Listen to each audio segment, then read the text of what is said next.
and welcome to Courtside with the Ashley University women's basketball team, brought to you by the Ashley University Journalism and Digital Media Department.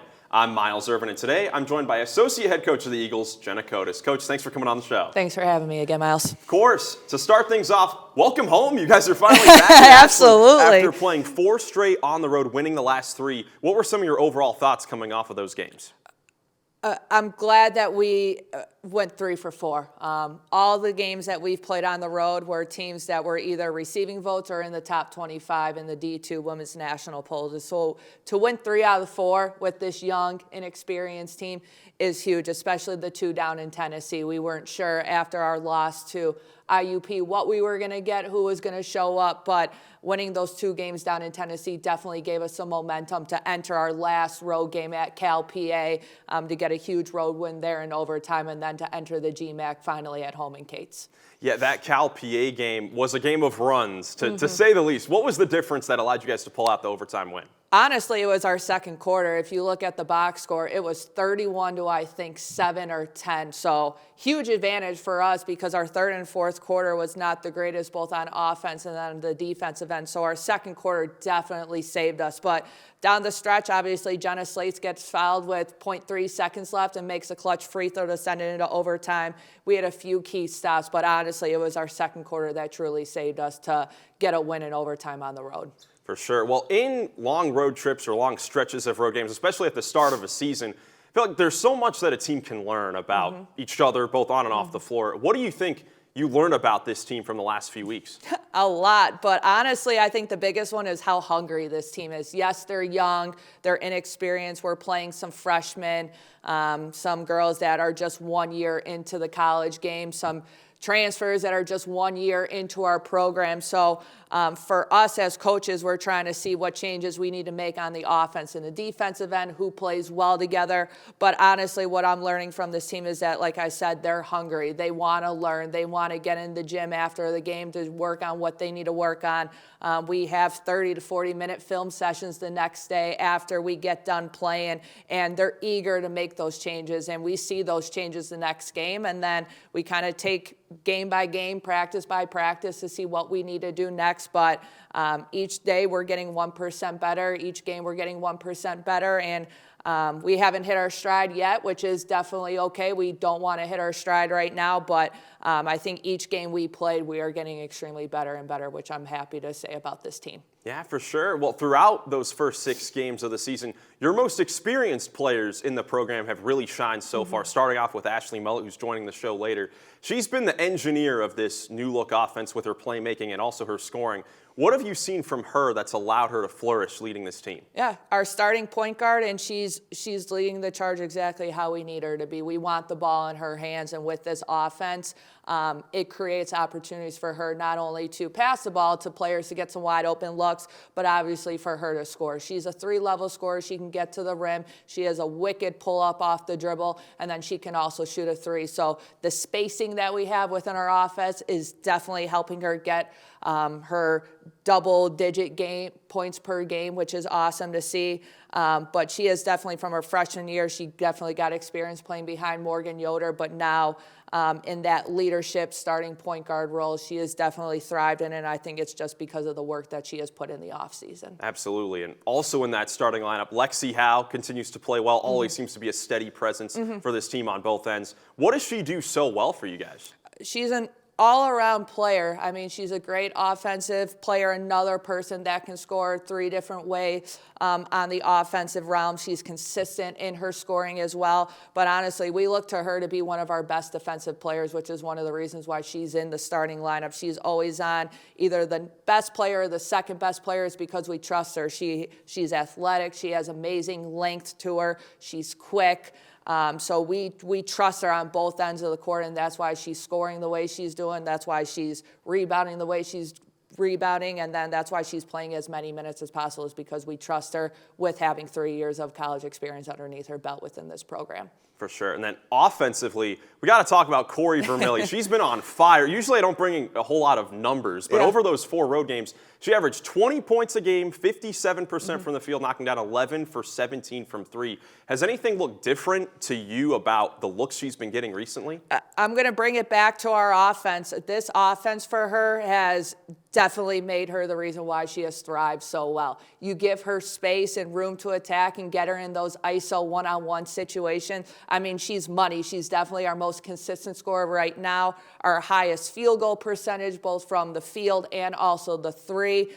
This offense has really proven to us that this was the right move because, I mean, I think she's averaging about 15 or 16 a game right now. And it's also because of the work that she put in the summer. We challenged her from her freshman to her sophomore year, like, this is your growth year, especially with the offense that we put in. And she's done nothing but show out in the box score and everything. And we're super excited that we made the change offensively wise for her because that's one of the reasons she's having the season she is. Yeah, no question. Jenna Slates has been phenomenal as well, being a monster on the boards, back-to-back games with 15-plus rebounds, earning her GMAC Player of the Week honors. What makes her such a terrific rebounder? I think she just wants the ball in her hands, and we've told this team that we need to rebound better, and she has risen to the occasion. Obviously, you can see with the couple games that she's had, 13, 15, 16. I mean, right now she's averaging a double-double. I don't think any freshman in the country is doing that right now, and so we're glad that we have Jenna Slates on our team. But she wants the rebound. She wants the ball in her hand. She will honestly do whatever it takes for this team to win. And honestly, she wants those stats. And you want those players that want those individual points per game, those rebounds per game.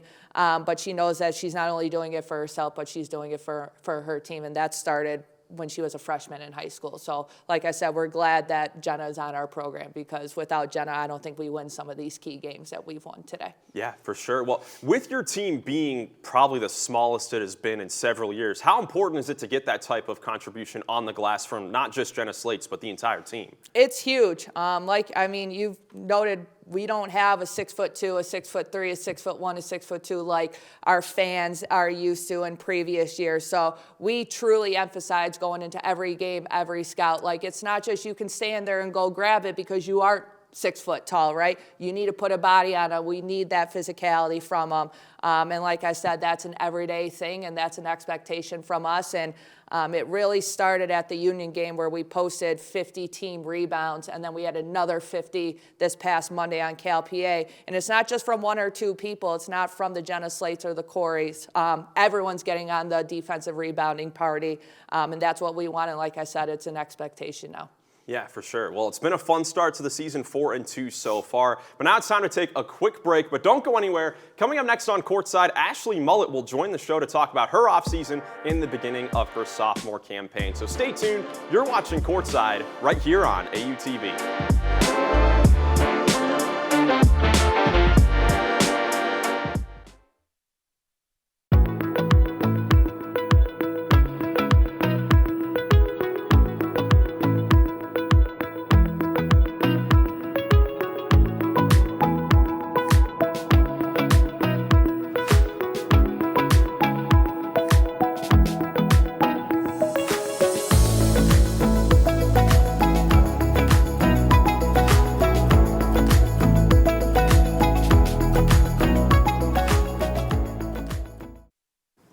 Welcome back to Courtside, right here on AUTV. I'm now pleased to be joined by Ashley Mullet of the Eagles. Ashley, thanks for coming on the show. Thank you for having me.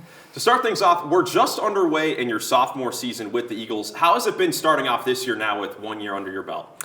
It's been starting off really good, honestly.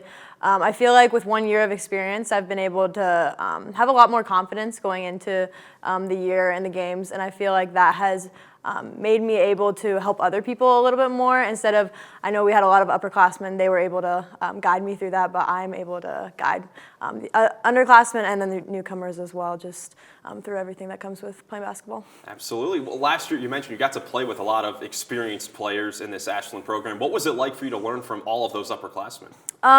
It was a great experience. It's a special experience, I think. I don't think lots of people get to have that many people to learn from, especially with the experience that they had. So I feel like a lot of what I learned was just a lot of leadership and I would say just leadership and just the way that they led by example and then the way that they created relationships with people was just really cool to learn from. And it also, just the basketball side of it, they were all just so smart. They were great basketball players, and so I think just learning from them basketball-wise just helped me grow my game a lot. For sure. Well, over the summer, a lot of changes with the team. Now you're the lead guard of this brand new looking Ashland offense. Knowing that the ball would be in your hands more this season, did that change how you approached this past offseason? I would just say I approached all the off seasons just with like a really hardworking mentality. I think I go into every off season like that, but I think with this past off season, I kind of went into it a little bit differently. Our coaches did a great job of like giving us progression plans of what they thought that we were going to be doing the next year, and they were trying to help us prepare for that. And so I think just going into the off season, really focusing in on those specific things that they thought that I needed to get better at really helped. And I think just overall, just going into the offseason knowing I was going to get a great opportunity the next year, just really working hard and doing everything that I can to prepare myself for that. Absolutely. Well, now with the new style of play that your team is putting on the court, how do you think it's played out so far 6 games into the season? I think it's been going great. Obviously, it's really new for everyone. It's new for the players. It's new for the coaches. And so we're continuing to learn and grow through that. But I feel like with each game, we've gotten better. And I mean, with that pattern, I feel like that's a great thing to do. Every single game, just keep getting better until we reach our potential. But we aren't there yet, but we're getting there. For sure. Well, last thing for you, starting on Thursday, you guys begin your conference schedule in the GMAC. What are the keys to beginning conference play on a strong note?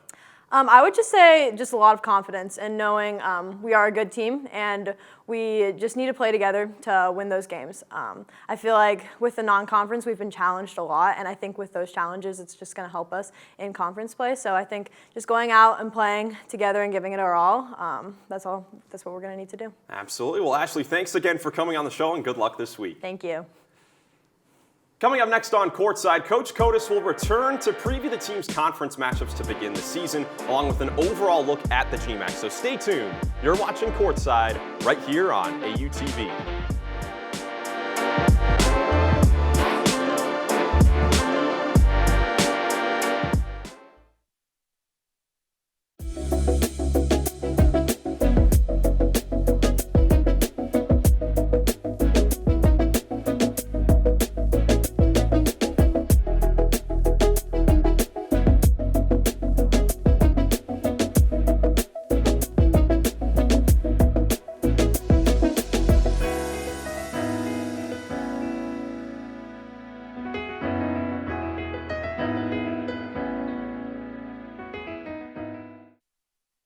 Welcome back to Courtside, right here on AUTV. Coach, let's take a look at the upcoming schedule for your team. Conference play begins this week with Cedarville coming in on Thursday and Northwood on Saturday. Starting with the Yellow Jackets, what do you want to see from your team to begin league play? I want us to play as close to 40 minutes of basketball as possible. I don't think we've gotten close to it yet, which is okay. We're not hitting our stride, like I said earlier in the show, but going into conference play, I feel like the energy and the intensity just goes up a little bit just because you're fighting for that conference championship in the regular season and also a good tournament seeding. So I'm glad that we get to start off at home in the GMAC, but again, I want us to play as close to 40 minutes of basketball as possible on Thursday.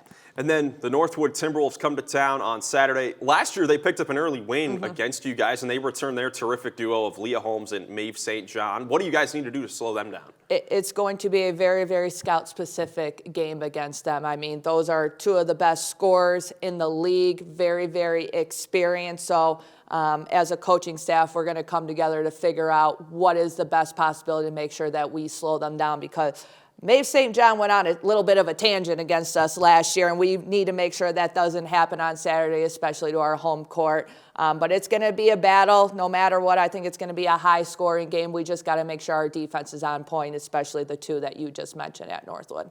Looking overall at the Great Midwest Athletic Conference, you guys are projected to win for the 5th season in a row, but there are some solid teams that could cause some havoc. So what are your thoughts on the conference heading into the season? It's strong. I think when the preseason rankings came out for the GMAC, I think this is the first time in the 5 years that we've entered the GMAC that we weren't a unanimous #1 pick to win it. Northwood got 2 votes, and Malone got 2 votes. So no matter who we're playing, the #1 team in the conference or the number 12, 13 team in the conference, we got to bring it every day just because I do believe the GMAC is another show-out league again. And like I said, we just got to bring it and make sure that we don't have a slip-up in the GMAC because that could cost us down the road. Yeah, for sure. Then looking ahead to a couple of weeks, you guys get to host the Grand Valley State Lakers on December 19th. That's been such a headline matchup in years past. What should fans expect from that matchup this year? I think it's going to be a high-scoring, high-tempo game.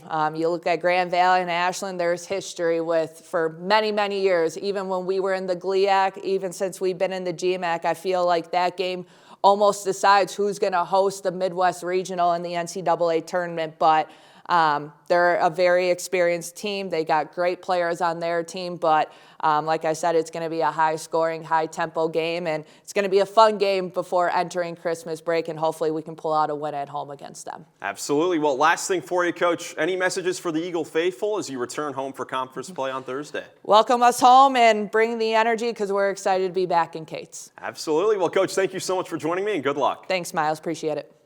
As a reminder, be sure to tune in to 88.9 WRDL for full live game coverage of the Eagles men's and women's basketball teams all season long.